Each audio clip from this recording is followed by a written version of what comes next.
वहाँ केस करा दिए पिताजी ने। दर बदर भटक रहे हैं सारे लोग। हस्बैंड जेल में है। बुला लो जिसके पास रह।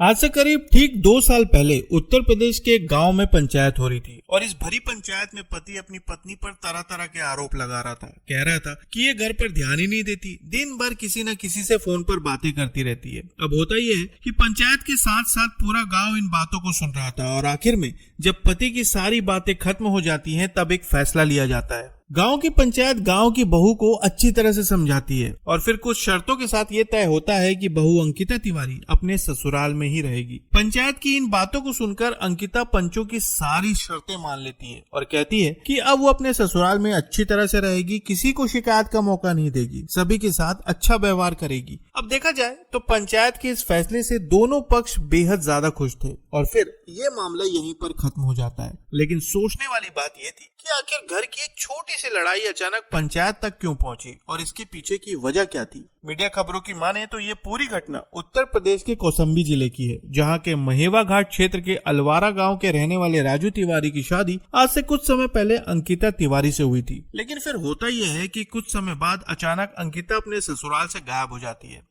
और फिर उसका कुछ भी पता नहीं चलता। अंकिता का पति राजू उसकी हर जगह तलाश करता है। सबसे पहले वो घर में उसे अच्छी तरह से ढूंढता है, मायके में पता करता है, रिश्तेदारों से पूछता है, लेकिन हर जगह ढूंढने के बाद भी अंकिता का कुछ भी पता नहीं चलता। अब अंकिता के गायब होने के बाद मायके और ससुराल पक्ष के लोग लगातार 3 दिनों तक उसकी तलाश करते रहते हैं, लेकिन फिर अचानक 3 दिन बाद अंकिता वापस अपने ससुराल पहुंच जाती है और फिर जब वो ससुराल पहुंचती है तो हर कोई उससे यही पूछता है कि तुम 3 दिनों तक कहाँ थी और किसके साथ थी। लेकिन हैरानी की बात यह थी कि वो कुछ भी बताने को तैयार नहीं थी और फिर उसकी यही चुप्पी एक विवाद में बदल जाती है। अब इस बात को लेकर घर में लड़ाई झगड़े शुरू हो जाते हैं और देखते ही देखते ये विवाद इतना ज्यादा आगे बढ़ जाता है कि घर का ये मामला साल 2024 में गांव की पंचायत तक पहुंच जाता है। अब जब पंचायत में ये मामला पहुंचता है तो पंचायत में अंकिता पंचायत की सारी शर्तें मान लेती है और फिर बड़े आराम से अपने ससुराल में रहने लगती है। धीरे धीरे साल 2024 का वक्त निकल जाता है और इसी तरह 2025 तक राजू के घर में सब कुछ बढ़िया तरीके से चलता है। लेकिन फिर जैसे ही साल 2026 का वक्त शुरू होता है, अचानक 21 जनवरी 2026 को अंकिता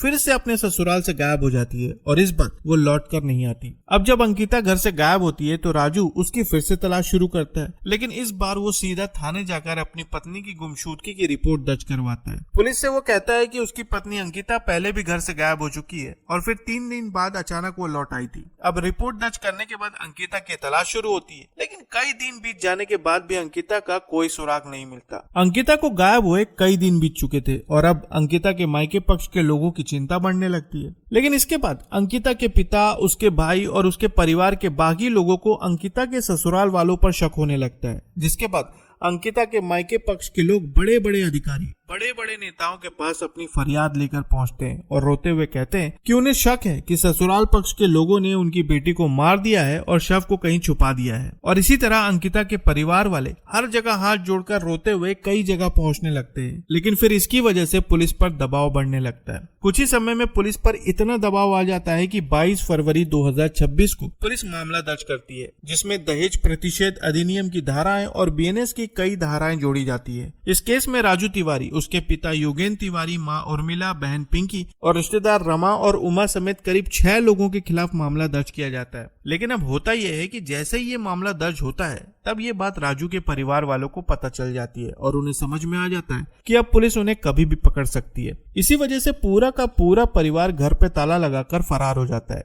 लेकिन अब राजू और उसके परिवार को हिरासत में लेने के लिए पुलिस हर जगह दबिश देने लगती है और धीरे धीरे अब राजू परेशान होने लगता है। इसी वजह से वो कुछ वकीलों से संपर्क करता है और फिर वकीलों की सलाह पर वो अपने आप को कोर्ट में सरेंडर कर देता है। हालांकि जेल जाने के बाद भी वो यही कहता रहता है कि उसने कोई अपराध नहीं किया, लेकिन अब एफआईआर हो चुकी थी और राजू अब जेल में था। अब इस मामले में राजू जेल जा चुका था और धीरे धीरे वक्त बीत रहा था। लेकिन फिर इसी दौरान जिले के एसपी एक दिन फरियादियों की शिकायत सुन रहे थे। तभी एक बुजुर्ग अपनी शिकायत लेकर एसपी साहब के पास पहुंचता है।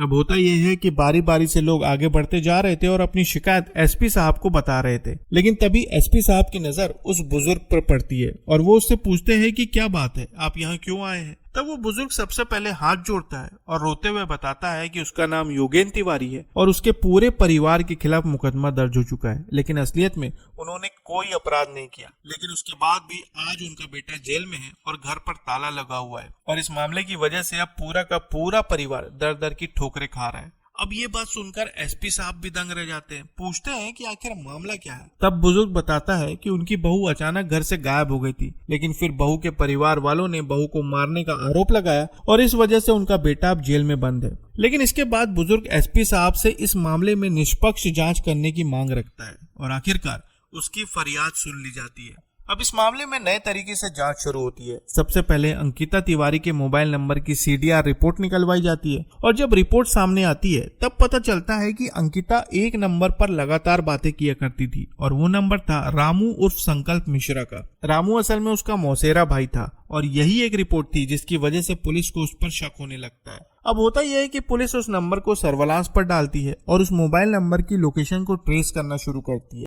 जल्दी पता चलता है कि ये मोबाइल हरियाणा के गुरुग्राम के मानेसर इलाके में मौजूद है। बस फिर क्या था, पुलिस को एक उम्मीद थी कि यहाँ पर उन्हें जरूर कुछ मिलेगा और इसी वजह से पुलिस की टीम तत्काल वहाँ पहुँचती है। लेकिन वहाँ पहुंचकर वो तुरंत उस जगह पर दबिश नहीं देते, बल्कि चुपके से निगरानी करना शुरू करते हैं। आखिरकार 21 मार्च 2026 की दोपहर को पुलिस का शक यकीन में बदल जाता है। फिर दोपहर के करीब 12 बजे पुलिस उस घर में दबिश देती है और घर के कोने कोने की तलाशी शुरू करती है। घर की कई मंजिलों को चेक किया जाता है, लेकिन वहाँ उन्हें कुछ भी नहीं मिलता और फिर धीरे धीरे समय बीत रहा था और अब शाम भी होने को आई थी। लेकिन तभी अचानक पुलिस की नजर घर की छत पर पड़ती है, जहाँ पर एक टावर लगा हुआ था और उस टावर के पास एक सीढ़ी भी थी। अब धीरे से पुलिस छत पर पहुंचती है, जहाँ पर एक महिला को देखकर उनके होश उड़ जाते हैं। घर की छत पर बिल्कुल टावर के पास एक महिला बैठी हुई थी जिसका नाम था अंकिता तिवारी। जी हाँ, ये वही अंकिता तिवारी थी जिसकी वजह से उसका पति राजू जेल में बंद था। अंकिता तिवारी अब पकड़ी जा चुकी थी, लेकिन जब पुलिस उससे पूछताछ शुरू करती है तो वो बिल्कुल चुप रहती है, जिसके बाद उसे कोर्ट में पेश किया जाता है और फिर पुलिस आगे की कार्रवाई करती है।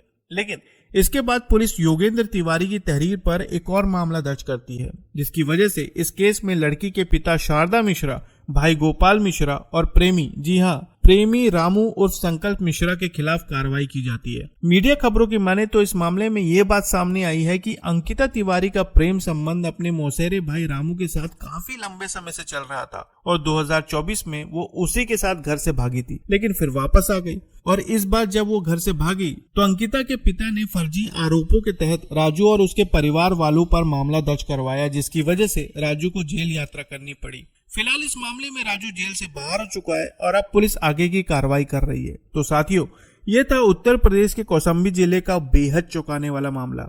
इस मामले पर आप क्या कहना चाहेंगे कमेंट में जरूर बताएं और चैनल को सब्सक्राइब करना ना भूलें। फिर मिलते हैं बिल्कुल एक नई खबर के साथ, तब तक के लिए आपका बहुत बहुत धन्यवाद।